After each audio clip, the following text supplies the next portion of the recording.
오늘 말씀은 예레미야가 시위대 뜰에 갇혀 있을 때 하나님께서 두 번째로 말씀하신 내용을 다루고 있습니다. 우리는 오늘 말씀에서 먼저 1절을 주목해서 보아야 합니다. 예레미야가 아직 시위대 뜰에 갇혀 있을 때 여호와의 말씀이 그에게 두 번째로 임하니라. 예레미야는 시위대 뜰에 갇혀 있습니다. 예레미야는 시위대 뜰에 갇혀서 아무것도 할 수 없고 풀려나기만을 기다리고 있습니다. 그리고 이러한 예레미야의 갇힘은 당시에 예레미야의 독자였던 이스라엘이 바벨론의 포로가 되어 갇혀 있음을 또한 상징적으로 보여줍니다. 그러니까 이스라엘의 그 모든 정황이 예레미야의 이 갇힘에 투영되어 있는 것이죠. 그런데 시위대 뜰 안에 갇혀 있었던 예레미야에게 일어난 일이 무엇입니까? 여호와의 말씀이 그에게 임했습니다. 그리고 그 말씀은 예레미야에게 하나님의 마음과 하나님의 뜻을 알려주었습니다.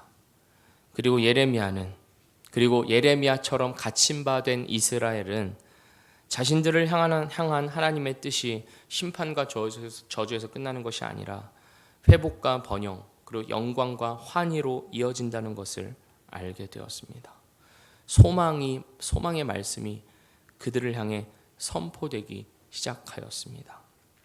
따라서 우리 역시 이 사실을 기억해야 할 것입니다. 우리가 어떤 절망적인 상황에 놓여 있다 할지라도, 어두운 감옥에 갇혀 풀려나기만을 바랄 수밖에 없는 비참함 속에 있다 할지라도 그에게 하나님의 말씀이 임하면 하나님의 뜻과 하나님의 마음이 알려진다면 소망이 시작됩니다. 상황이 역전됩니다. 상황이 실제로 바뀌어서 소망이 시작되는 것이 아니라 말씀이 임하여서 하나님의 뜻과 하나님의 마음을 알게 되어서 소망이 시작되는 것입니다. 오늘도 이 사실을 붙잡고 사는 우리가 되기를 원합니다. 하나님, 오늘도 나에게 말씀하여 주시옵소서. 주님의 뜻을 깨닫기를 원합니다. 우리가 시위대 뜰 안에 갇혀 있든 아니면 자유롭게 우리에게 허락된 삶을 누리면서 살고 있든 우리가 바라고 소원해야 할 것은 우리가 하나님의 말씀을 머리가 아닌 마음으로 깨닫는 것입니다. 지식에 그치는 것이 아니라 그 지식이 우리의 삶에서 체험되며 체화되어야 합니다.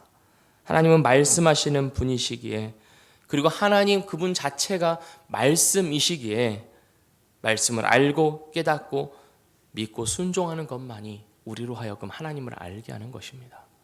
거기에만 우리의 소망이 있습니다. 예레미야에게 임한 하나님의 말씀은 하나님이 먼저 어떤 분이신지를 알려줍니다. 2절 말씀입니다. 이를 행하시는 여호와, 그것을 만들며 성취하시는 여호와, 그의 이름을 여호와라 하는 이가 이와 같이 이르시도다. 하나님은 어떤 분이십니까? 하나님은 일을 행하시는 분입니다. 여기서 일을 행한다는 것은 우리가 일상에 일을 하듯이 일을 한다 그런 것이 아니라 세상을 창조하셨다는 뜻입니다. 이어서 그것을 만들며 성취하시는 여호와, 이 표현 역시 세상을 하나님이 만들고 세웠다는 것입니다. 기초를 놓았다는 것입니다. 다시 말해 이 모든 표현들은 하나님의 창조를 드러내고 있습니다. 하나님이 어떤 분이십니까? 하나님은 창조주이십니다. 모든 존재의 근원이 되시고 이유가 되시는 분이십니다. 세상의 모든 일들은 창조주이신 하나님으로부터 시작되었으며 하나님의 주권 아래 놓여 있습니다. 그리고 마지막에 나오는 표현도 동일합니다. 그의 이름을 여호와라 하는 이. 여호와는 자존자라는 뜻입니다. 모든 피조물들은 그 존재의 근거가 자기 자신에게 있는 것이 아니라 자기 바깥에 있습니다. 저의 존재는 저의 부모님으로부터 온 것이지, 그리고 부모님 이전에 하나님으로부터 온 것이지 저는 스스로 존재하지 않습니다. 그러나 하나님은 자존자입니다. 하나님의 존재의 근거는 하나님 그 자신에게 있습니다. 그 어떤 것에도 의지하지 않고 홀로 충만하신 분이 하나님입니다. 그리고 그 하나님이, 온 세상의 주권을 가지고 계신 하나님이, 그리고 스스로 존재하시는 그 하나님이 예레미야에게 한 가지 명령을 내리시는데 3절 말씀입니다. 너는 내게 부르짖으라. 내가 내게 응답하겠고 내가 알지 못하는 크고 은밀한 일을 내게 보이리라. 예레미야를 향한 그리고 이스라엘을 향한 하나님의 요구가 무엇입니까? 너는 내게 부르짖으라 라는 것입니다. 이 명령은 우리를 향한, 이스라엘을 향한 하나님의 사랑의 명령입니다. 하나님께서 우리에게 이러한 명령을 내리신다는 사실은 무척 놀라운 것입니다. 이 사랑의 명령이 없으면 아담에게서 난 사람은 아무도 하나님께 나아갈 수 없을 것입니다. 하나님이 오라고 하신 적이 없다면 우리가 어떻게 하나님께 갈 생각을 하겠습니까? 하나님의 백성들에게는 이 기도의 명령이 너무나도 필요합니다. 그렇지 않으면 우리는 하나님을 모른 채 영적으로 핍절한 자들로 살아갈 수밖에 없습니다. 우리에게 이 명령이 필요한 이유는 사실 우리가 항상 세상적인 생각에 지배받기 때문입니다. 우리는 먹는 일을 잊어버리지 않습니다. 출근한 일을 까먹지 않습니다. 우리는 사업을 부지런히 해야 하는 것을 잊지 않고 쉬기 위해 잠자리에 들어야 하는 것을 잊지 않습니다. 그런데 우리는 기도로 하나님과 씨름하고 마땅히 해야 하는 대로 우리 아버지 하나님과 신성한 교제를 나누는 일에는 오랜 시간을 보내야 한다는 것을 종종, 아니 어쩌면 우리 삶의 대부분 잊어버립니다. 세상을 위해서는 많은 시간을 허비하고 그리스도를 위하여서는 잠깐밖에 할애하지 않는 것이 우리의 이 핍절한 영혼의 상태입니다. 세상에는 최상의 것을 주면서 우리의 골방을 위해서는 부스러기 시간만을 내어놓는 것이 우리의 현실입니다. 우리는 부의 길 앞에서는 힘과 활기참을 보이고 하나님의 길 앞에서는 피곤과 무기력을 보입니다. 이러한 우리에게 하나님께서 오라 말씀하시지 않는다면 우리가 도대체 어떻게 하나님 앞에 나아갈 수 있겠습니까? 내가 하나님을 잊고 사는데, 하나님 앞에 바로 살지도 못하는데 하나님을 찾아도 하나님이 나를 기뻐하시기나 할까? 하는 그러한 마귀의 속삭임에 넘어가 하나님의 인자와 자비하심을 의심하며 주춤하지 않겠습니까? 그러나 하나님이 이스라엘에게 그리고 우리에게 명령하시는 것입니다. 너는 내게 부르짖으라. 하나님이 자기를 무엇이라 소개하셨습니까? 창조주이시며 주권자이시며 자존자라고 소개하셨습니다. 그 하나님이 우리에게 하나님을 찾으라 말씀하십니다. 그리고 자신을 찾고 구하는 자들에게 약속하시는 것이 무엇이냐면 바로 하나님의 응답입니다. 이 말씀으로 우리가 기쁨으로 확신할 수 있는 것이 무엇이겠습니까? 우리가 하나님 앞에 나아갈 때 하나님께서 우리에게 반드시 응답하신다는 사실입니다. 그래서 히브리서 11장 6절에서도 이렇게 말합니다. 믿음이 없이는 하나님을 기쁘시게 하지 못하나니 하나님께 나아가는 자는 반드시 그가 계신 것과 또한 그가 자기를 찾는 모든 자들에게 상 주시는 이심을 믿어야 할지니라. 하나님은 자기를 찾고 구하는 자들에게 상 주시기를 기뻐하십니다. 그 상은 때로는 우리가 바라는 것이 아닐지도 모릅니다. 우리가 간절히 원하던 기도 응답의 형태가 아닐지도 모릅니다. 하지만 하나님은 우리가 생각했던 것보다 더 좋은 것을, 우리가 미처 구하지도 못했던 더 높은 차원의 응답을 우리에게 예비하셨으며 우리에게 허락하십니다. 바로 하나님을 알려주시는 것입니다. 우리가 하나님께 기도하는 것은 우리가 원하고 소원하는 목적을 이루기 위해서가 아닙니다. 하나님을 모르는 자들이 치성을 들여서 신을 감동시키고 그 감동된 신을 이용해서 자기 소원을 이루길 원하는 것처럼 우리가 그렇게 기도하는 게 아닙니다. 우리가 기도하는 이유는 무엇입니까?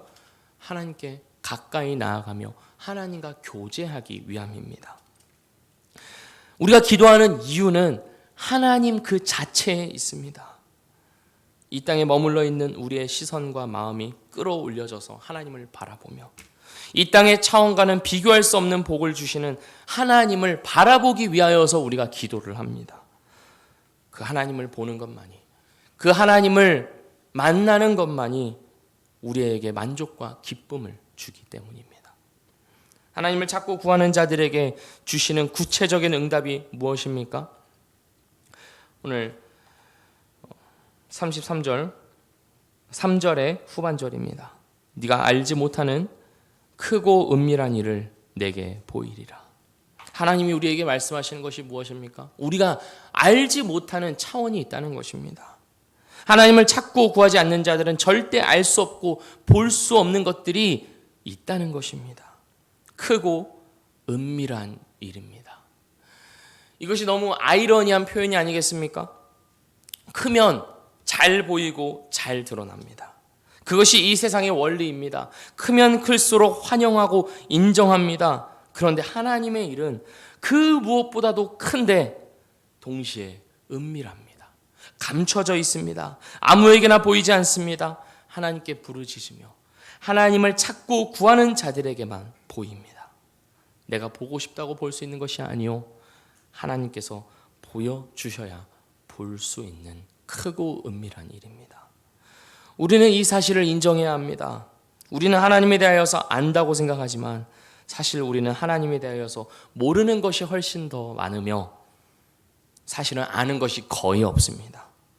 하나님의 존재에 대하여서, 그리고 하나님께서 하시는 일들에 대하여서 우리는 무지합니다. 아는 체는 할지 몰라도 사실은 실제로는 모릅니다. 우리가 말씀대로 살지 못하는 현실이 우리의 무지를 증명합니다. 그러니 오늘도 우리가 하나님 앞에 구해야 할 것은 하나님을 알게 해달라는 것입니다. 창조주이시며 주권자이신 하나님에 대한 지식과 깨달음이 조금이라도 더 자라가는 오늘이 되게 해달라고 구하며 나아가야 할 줄 믿습니다. 하나님께서 예레미야에게 보여주신 크고 은밀한 일은 무엇이었습니까? 4절 이후부터 나오는 13절까지 이어지는 이스라엘을 향한 그 모든 일들이었습니다. 그것을 요약한 즉 곧 완전한 회복과 완전한 영광입니다. 하나님께서 이스라엘에게 약속하시는 것은 이제 이 성읍을 치료하며 고쳐 낫게 하실 것이라 하십니다.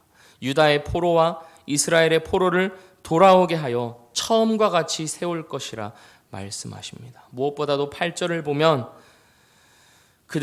이스라엘을 그들이 행한 모든 죄악에서 정하게 하며 그 모든 죄악을 사할 것이라 말씀하십니다.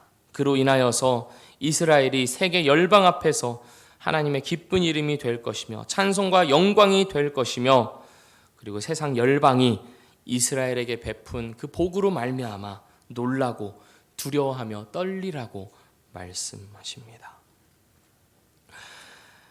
이 모든 약속들은 어디에서 성취되었습니까? 궁극적으로 십자가와 부활에서 성취되었습니다. 십자가와 부활로 인하여서 자기 백성을 향한 완전한 회복과 죽음 가운데서도 생명으로 옮겨지는 그 완전한 역전이 이루어짐을 하나님께서 말씀하신 것입니다. 상상하지도 못했던 복을, 죽은 자 가운데서 부활을 일으키겠다는 그런 하나님의 뜻과 계획을 당시에는 아무도 몰랐지만 오랜 시간이 지난 후 우리는 이미 이루어진 그 놀라운 일들을 과거의 사실로서 이미 확인하고 있습니다. 우리가 어떠한 자리에 있든지 간에 하나님은 우리에게 요구하십니다. 부르짖으라. 하나님의 이름을 불러라. 그리하면 내가 너에게 응답하겠다. 사랑하는 미랄교회 성도 여러분, 우리의 소망은 우리 자신에게 있지 않음을 꼭 기억하시길 바랍니다. 우리의 소망은 하나님께만 있으며 우리의 소망은 그리스도 안에서 이루어 놓으신 하나님의 그 완전한 약속의 성취에 달려 있는 것입니다. 바벨론으로 사로잡혀간 자들에 대한 회복과 영광을 하나님께서 임하셔서 말씀하여 주셨던 것처럼 우리 삶의 희망과 회복과 기쁨 역시 우리 자신에게 있지 않고 하나님께 있습니다. 하나님께서 우리 삶의 구체적인 현실 가운데 임하셔서 말씀하시고 하나님을 그리스도 안에서 우리에게 보여주셔야만 우리의 진정한 소망이 시작될 것입니다. 그러니 오늘도 그 하나님을 찾고 구하며 부르짖는 우리가 되기를 소원합니다. 이 땅의 차원에 머물러 살지 않고 크고 은밀한 일을 지금도 이루어 가시는 하나님을 보게 해달라고, 그리고 나 역시 그 하나님의 크고 은밀한 일에 동참하여 살아가는 인생이 되게 해달라고 우리 오늘도 하나님을 간절히 구하면서 나아가는 복된 삶이 되기를 주의 이름으로 축복합니다. 기도하겠습니다. 하나님 아버지, 예레미야가 시인의 뜰 안에 갇혀있는 그런 절망적인 상황 가운데, 그리고 이스라엘이 바벨론 포로로 사로잡혀가 그 어떤 소망도 발견할 수 없는 가운데 하나님께서 임하셔서 내게 부르짖으라 말씀하셨음을 오늘도 우리가 바라보며 우리의 삶 가운데 참으로 어디에서도 소망을 발견할 수 없고 어디에서도 만족과 기쁨을 발견할 수 없는 우리의 삶과 우리의 영혼 가운데 하나님께서 동일하게 부르짖으라 말씀하심을 바라봅니다. 그리고 부르짖는 자들에게 약속하신 바 내가 내게 응답하겠고 크고 은밀한 일을 내게 보이리라 말씀하신 것을 우리가 오늘도 기억하며 붙잡고 그 하나님을 소망하며 살아가기를 원하오니 주의 성령께서 우리와 함께하여 주시며 도와주시며 인도하여 주시옵소서. 우리 자신의 차원에 머물러서 이 땅만 바라보며 살아가는 삶이 되지 않게 하여 주시고 우리가 알지 못하는, 우리가 깨닫지 못하고 있는 그 크고 은밀한 일들을 믿음의 눈으로 바라보며 깨달으며 또한 순종하며 살아가는 주의 백성의 삶이 되도록 주여 오늘도 축복하여 주시옵소서. 예수 그리스도의 이름으로 기도합니다. 아멘.